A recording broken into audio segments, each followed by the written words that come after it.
If you looked at Timothy Vance, you wouldn't see a person. You'd see a cardigan. Specifically, it was a wool blend cardigan in oatmeal beige. I am 55 years old. I drive a beige sedan that has never exceeded the speed limit, and I eat a turkey sandwich on whole wheat at exactly 12:15 in the afternoon every single day. To the people at Apex Global Transport, I am Timothy from compliance. I am the buzzkill. I am the man who sends passive-aggressive emails about margin settings, proper filing conventions, and font sizes. I am the gray rock of the office, a term usually reserved for dealing with difficult personalities, but in my case, it's a professional survival strategy. My boss, Bradley Thorne, thinks I'm an idiot. Bradley is the vice president of operations. The only thing Bradley operates is his mouth and an espresso machine that costs more than my first car. He's one of those guys who wears a designer suit jacket with jeans to look approachable, but screams at the interns if his sparkling water isn't chilled to absolute zero. He treats the office like his personal fraternity house, and I'm the house manager he can't wait to put in a retirement home. Timothy, did you really need to CC the legal department on the toner request? Bradley asked me this morning, leaning against my cubicle wall. He smelled like expensive cologne and desperation. It's a total vibe killer, Timmy. We're trying to disrupt the logistics space, not drown it in paperwork. Company policy requires a paper trail for all supply expenditures over $50. Bradley, I said, not looking up from my monitor. My voice was flat, a perfect monotone, practiced in the mirror to sound like a man who had given up on joy. You're a riot, Timmy. A real riot, he snorted, pushing off my wall and leaving a smudge on the fabric. Don't forget the all-hands meeting at 2 in the afternoon. Try to look alive. I'm unveiling the new transparency initiative. It's going to be huge. He walked away, high-fiving a sales rep named Justin, who looks like he was three-dimensionally printed by a local frat house. I waited until Bradley was exactly 20 feet away before I typed a 14-digit code into a terminal that looked like a standard Excel spreadsheet, but was actually a masked interface for the Department of Defense. See, Bradley thinks Apex Global Transport moves auto parts. He thinks we ship mufflers to Detroit and brake pads to Toledo. And we do. About 60% of our inventory is legitimate, boring car parts. It's the perfect cover. The other 40%, that's my department. I don't move mufflers. I move decommissioned guidance chips for ballistic missiles. I move volatile chemical compounds used in drone fuel cells. I move things that don't have names, just alphanumeric designations that would make a Transportation Security Administration agent faint. I am not a compliance officer. I am a Class 5 government liaison with a clearance level that would allow me to legally shoot Bradley if he tried to look at the screen currently open on my laptop, but I can't tell them that. To them, I'm just boring, Timothy. It's a lonely life, honestly. You sit there holding the safety of the eastern seaboard in a spreadsheet while people discuss reality television over the cubicle walls. Sometimes I just want to scream. I'm not routing toilet paper. I'm routing thermal detonators, you absolute walnuts. But I don't. I just listen to audiobooks on my earbuds to keep from losing my mind. Anyway, back to the vibe killer. A black binder labeled OSHA Regulations 1998 to 2004 sits in the bottom drawer of my desk. No one in the history of corporate America has ever voluntarily opened a binder with that title. It is the perfect camouflage. Inside that binder are the hard copy verifications for the ghost routes. These are the transport paths that don't exist on public global positioning system coordinates. They are the routes our specialized trucks take when they are carrying something that goes boom. Today, the binder contained the manifest for Project Ironclad. On the surface, Project Ironclad looked like a shipment of industrial surplus lithium batteries heading to a recycling plant in Virginia. In reality, it was a transport of unstable tactical warheads being moved to a secure disassembly site. The protocols are strict, the digital file is encrypted. The screen has a polarizing filter so you can't read it from an angle. And most importantly, never under any circumstances is this data to be displayed on a non-secure network. I was reviewing the Ironclad route, double-checking the bridge clearance heights because tactical trucks are 6 inches taller than standard rigs when Bradley breezed by again. "Hey, Timmy," he said, popping his head over the partition. "I need your laptop." I froze. My hand hovered over the panic button, a small unmarked key disguised as the F12 key. Excuse me? My laptop is doing that spinning wheel of death thing, Bradley said, rolling his eyes. And the information technology team is at lunch. I need to project the quarterly stats for the meeting. Just let me borrow yours. I'll plug it into the HDMI in the conference room. No, I said. It was the firmest I'd spoken in 3 years. Bradley laughed. It was a cold, ugly sound. Excuse me? No? I'm the vice president, Timothy. I'm not asking. We're a team. One team, one dream. Remember? Don't be such a hoarder. Just bring it to the conference room. Bradley, my machine contains sensitive compliance data that is not formatted for public viewing, I said, trying to use the corporate speak he understood. It's not compatible with the projector. You and your sensitive data, he mocked, making air quotes. What is it? Social security numbers of the janitors? I don't care. I just need a web browser and PowerPoint. Bring it now. He walked away before I could argue. I sat there, my heart hammering. If I gave him the laptop, I was breaking protocol. If I didn't, he would cause a scene that would draw attention to my department. The one thing the agency told me never to do. Stay invisible, Timothy. Keep the company looking normal. I looked at the black binder in my drawer. I looked at the encrypted drive on my screen, and then a dark, cold thought entered my mind. Bradley wanted transparency. He wanted to show the company what we really do. He wanted to mock my boring work in front of the entire staff to get a cheap laugh. Fine. I closed the secure window, but I didn't log out. I left the biometric key engaged. I minimized the window to the taskbar where it sat like a loaded gun. I picked up the laptop. It felt heavy, like I was carrying a tombstone. One team, one dream, I whispered to the empty cubicle. I smoothed down my beige cardigan, checked my reflection in the dark monitor, to make sure my face was sufficiently blank, and walked toward the conference room. I wasn't just bringing a computer. I was bringing the end of Bradley's career and possibly the end of the world as he knew it. He wanted a show. I was about to give him a federal incident. The conference room smelled of stale bagels and anxiety. It was one of those glass fishables designed to symbolize openness, but really just ensuring everyone could watch you get reprimanded. The entire staff was there, about 30 people. There was the sales team, loud and jittery on caffeine, the accounting department looking tired, and the warehouse managers looking like they'd rather be literally anywhere else. And then there was Bradley. He was standing at the head of the table, pacing like he was giving a keynote presentation. He had his sleeves rolled up. He was ready to inspire us. All right, folks, settle down, Bradley boomed, clapping his hands. We've got a lot to get through. The third quarter was interesting, but the fourth quarter is going to be a beast. I sat in the back corner, the spot usually reserved for extra chairs and broken projectors. I had my laptop clutched to my chest. Timothy, Bradley pointed at me with a laser pointer. The red dot danced on my beige wool. Pass the baton, I need to drive the ship. I stood up slowly. The room went quiet. I could feel the eyes on me, pitying, annoyed, indifferent. I walked to the front of the room and placed the laptop on the podium. I plugged in the HDMI cable. The screen flickered, then mirrored onto the massive 80-inch display behind Bradley. Okay, I said, my voice barely a whisper. Bradley, please be careful. There are tabs open. Yeah, relax, whistleblower. Bradley interrupted, physically shooing me away with his hand.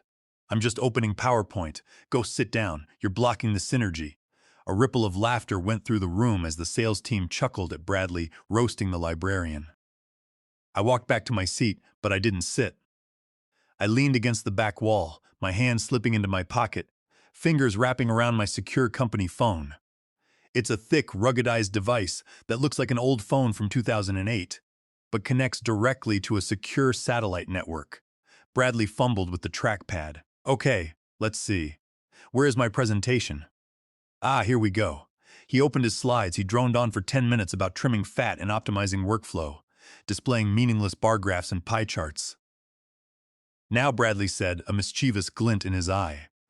I want to talk about transparency. We have some bottlenecks in the system, some bureaucratic hurdles. He minimized his PowerPoint. My desktop was revealed. It was clean, just a blue background, but on the taskbar, blinking softly, was the minimized window for the Department of Defense Logistics interface. You know, Bradley said, looking at the screen, Timothy is always talking about his heavy workload. He says he's swamped. Let's take a look, shall we? Let's see what compliance is actually doing all day. My stomach dropped. He was going to open my files. He was going to breach containment to make a joke. Bradley, don't, I said. It came out louder than I intended. Oh, calm down, Bradley sneered. What are you hiding? Solitaire? Cat videos? He moved the cursor. He hovered over the minimized tab labeled Secure Node Alpha 7. Look at this name. Secure Node sounds super serious. Let's see what's inside. Bradley, that is a federal, I started. He clicked. The window maximized. It wasn't a spreadsheet. It was a high-resolution, real-time satellite map of the eastern United States. Overlaying the map were bright red vector lines indicating active transport routes. A massive red dialog box popped up. Classified Transport Manifest, Project Ironclad, Payload, Decommission Mark 88 Tactical Warheads. Current location, Sector 4. The room went silent. Bradley blinked. He squinted at the screen. What the hell is this? Is this a video game? Are you playing strategy games at work, Timothy? He didn't understand. He was looking at the live location of a nuclear-capable asset, and he thought it was a game. Then he did the unthinkable. Look at this, Bradley scoffed, pointing at the screen. It says Warheads. Good Lord, Timothy, how old are you? Role-playing games? And look at this route. He zoomed in on the map.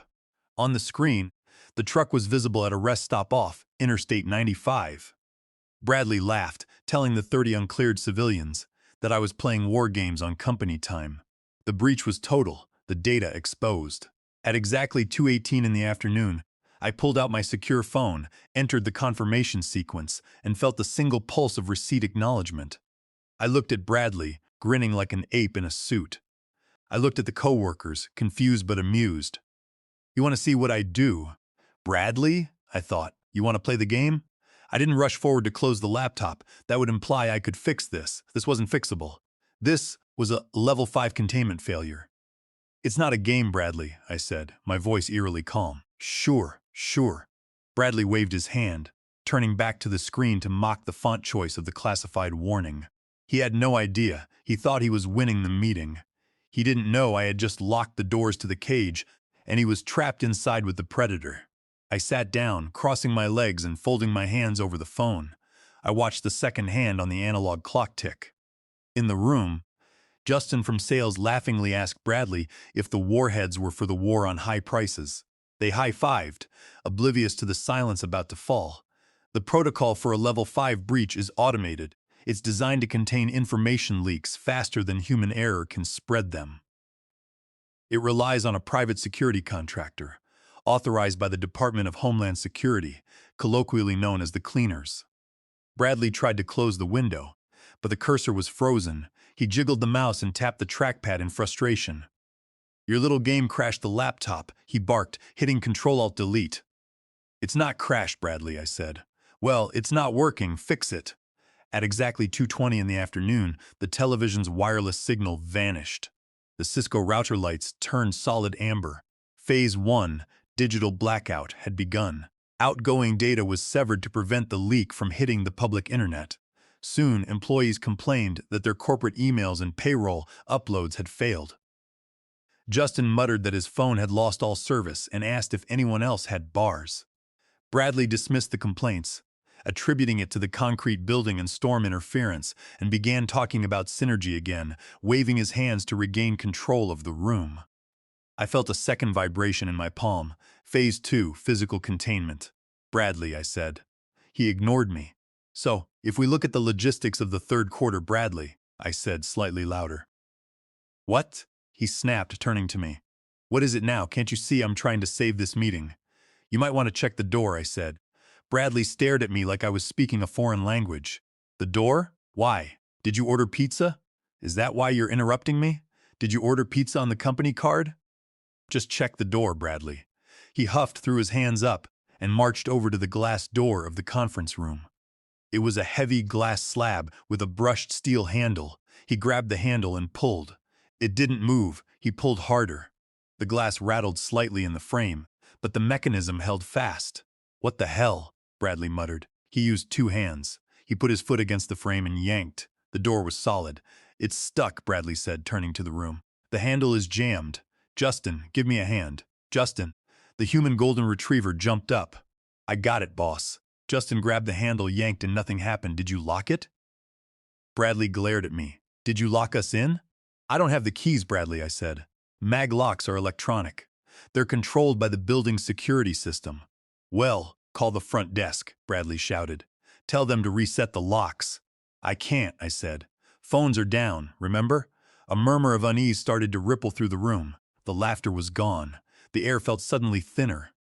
Okay, this is ridiculous, Bradley said, his face turning pink. Is there a fire alarm? Just pull the fire alarm. That releases the locks. I wouldn't do that, I said. Why not? Because I said, standing up and smoothed my trousers, we aren't having a fire drill, Bradley. And we aren't having a system glitch. I walked over to the window. The conference room looked out over the parking lot. Look, I said, pointing. Bradley and half the room rushed to the glass. Outside, the parking lot was empty, but at the main entrance gate, massive yellow steel bollards, the kind used to stop truck bombs, were rising out of the pavement. Heavy steel shutters were rolling down over the main entrance of the building downstairs. We could hear the faint thud of the shutters engaging. What is happening? Sandra whispered, clutching her notebook. Is it an emergency lockdown? Panic flared in their eyes. They had no context for this. No, I said, it's not what you think. I turned back to the room.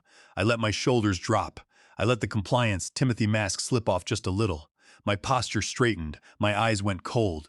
It's a containment protocol, I said, because someone unauthorized just accessed a top-secret Department of Defense logistics manifest.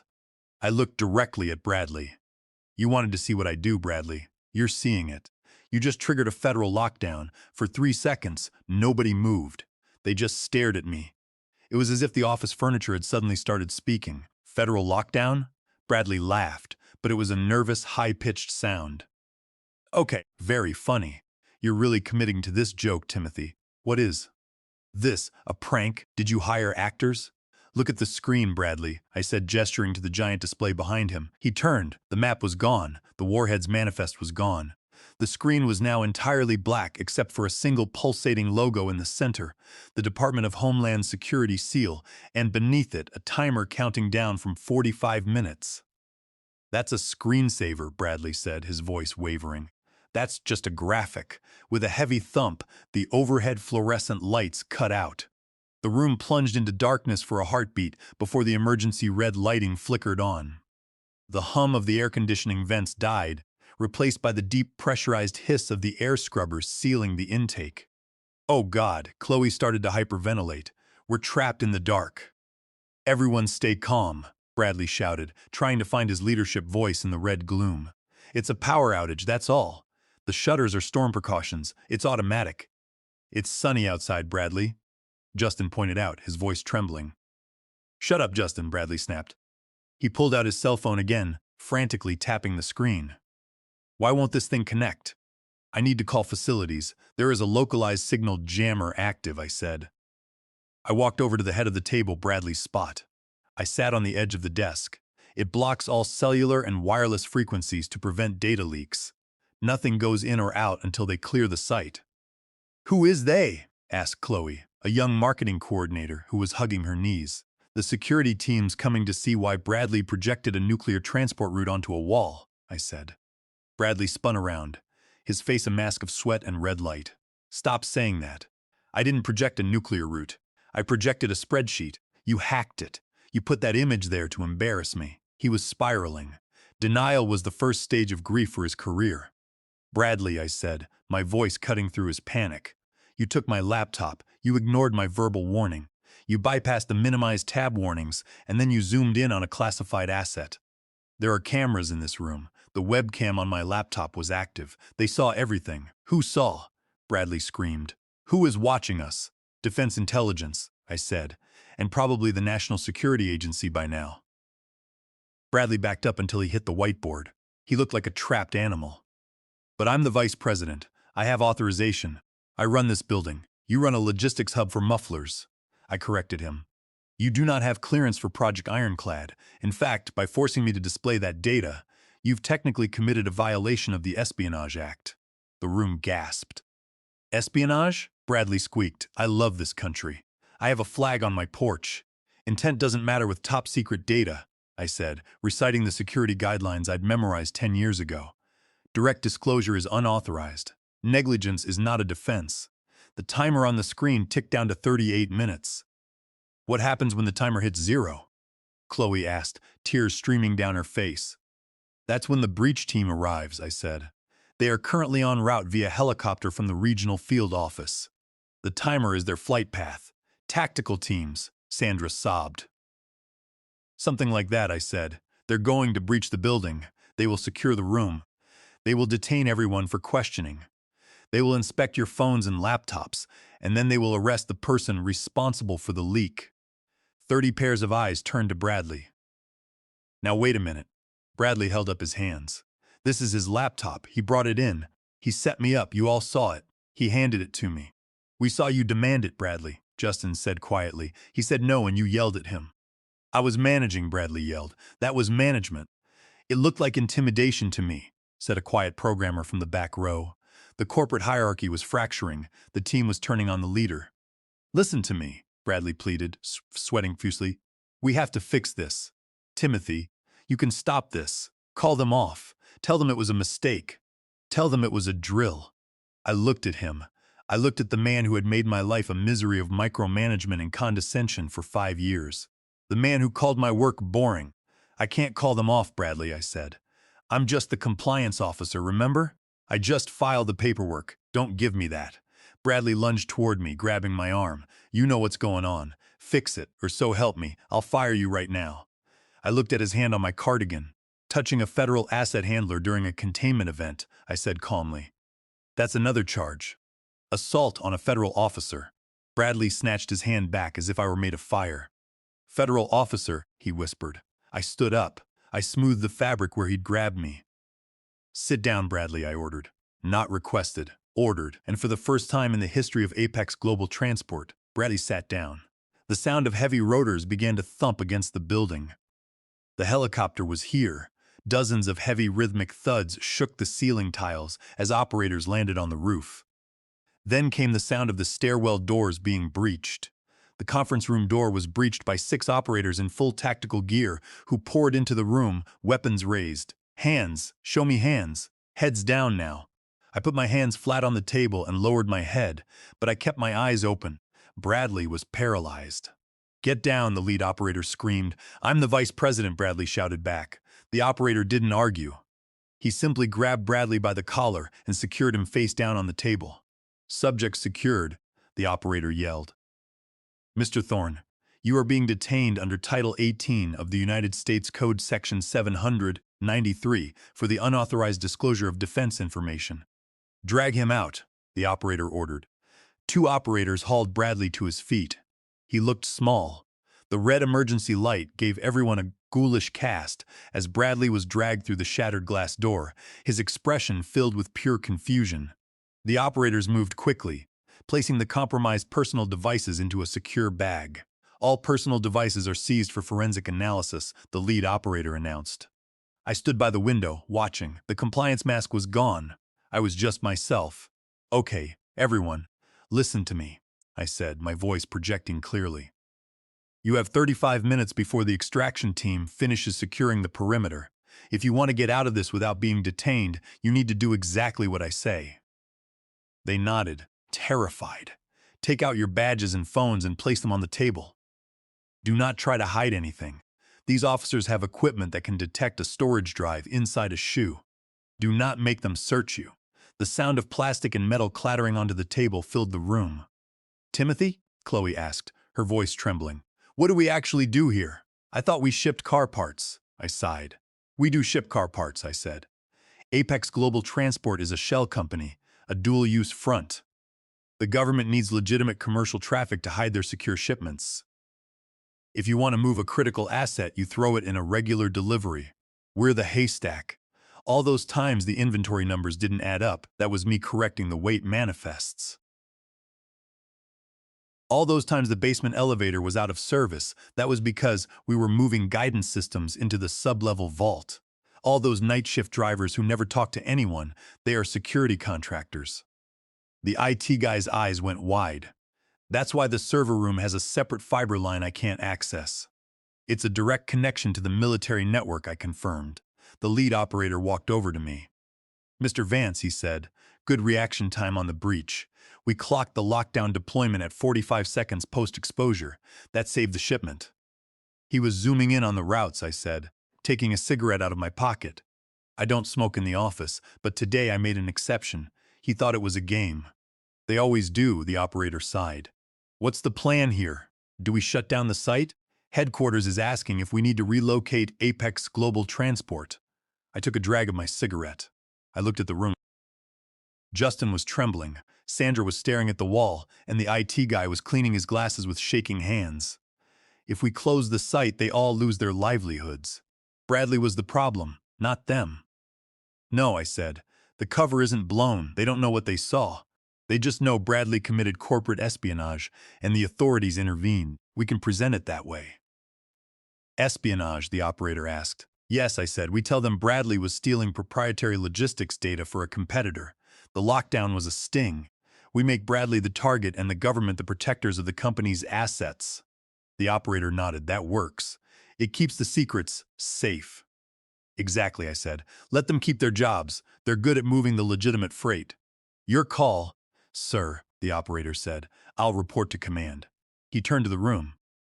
Listen, up, he shouted. This site is now secure. The target has been removed. You have all been witness to an act of corporate espionage by your former vice president.